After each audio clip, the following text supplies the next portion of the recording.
Hello everyone. Today we are going to go through an exciting journey to find out how education is becoming more inclusive, innovative and more exciting. Welcome to the Carnival Pendidikan Madani 2026 happening right now in SMK Air Crow. Come on, let's begin our explorative process. Everyone is ready. Visitors and participants register here before exploring the carnival. I can already feel the excitement in the air. Everyone is smiling and everyone's ready. Let's go!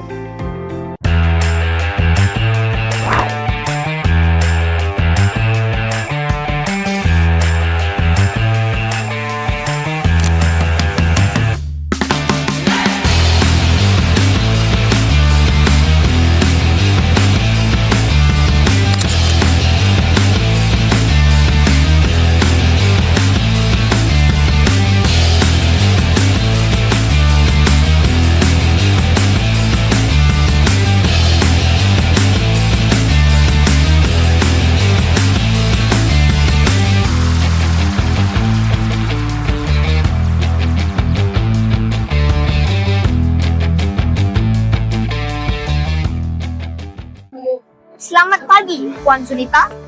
Bolehkah saya tanya Puan satu soalan? Bolehkah Puan terangkan RPM 2026 hingga 2035? Okey, boleh Haru. Okey, mana? Yang paling mudah ialah semua orang perlu mengingat, warga negara Malaysia khasnya dan warga dunia perlu mengingat berkaitan dengan RPM. Saya mudahkan menggunakan beberapa angka iaitu 55791.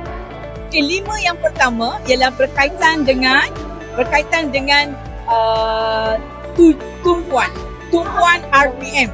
Kerana RPM inilah Rancangan Pendidikan Malaysia tempoh 10 tahun 2026-2035. Okey, 5 tumpuan ialah pertama mutu, akses dan equity.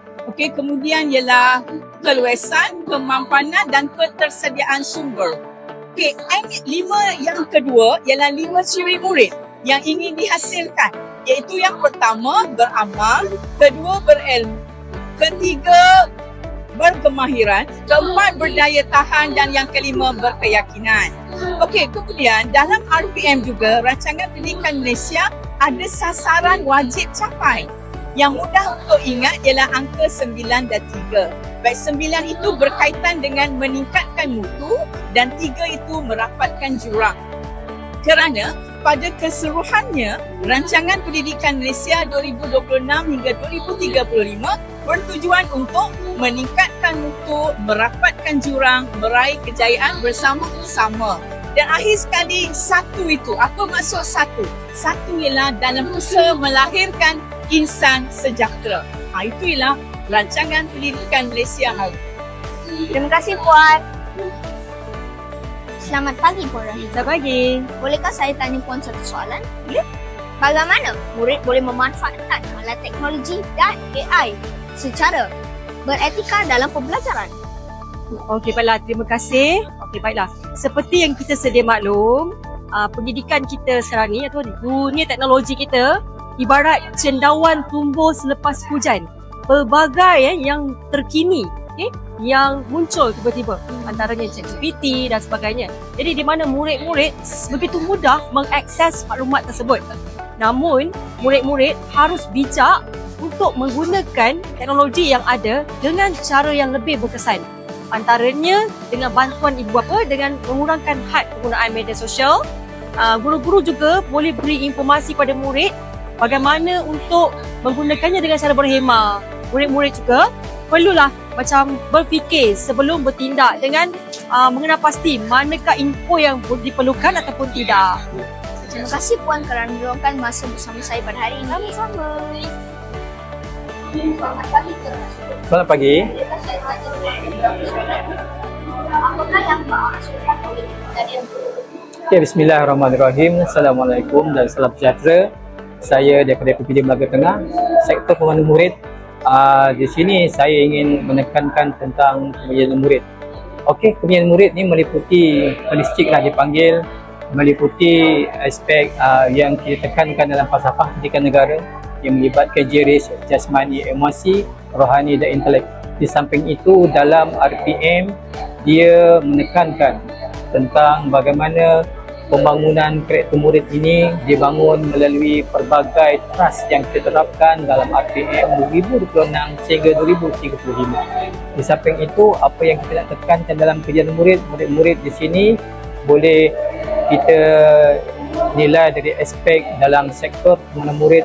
Kalau dalam sektor saya dan high awal murid berkaitan kurikulum dan sukan, murid-murid ni dari sudut emosi, disiplin, berakhlak mulia, itu yang kita nak terapkan anak murid kita ni dapat belajar dalam keadaan pembelajaran yang kondusif, tiada masalah disiplin dan sebagainya.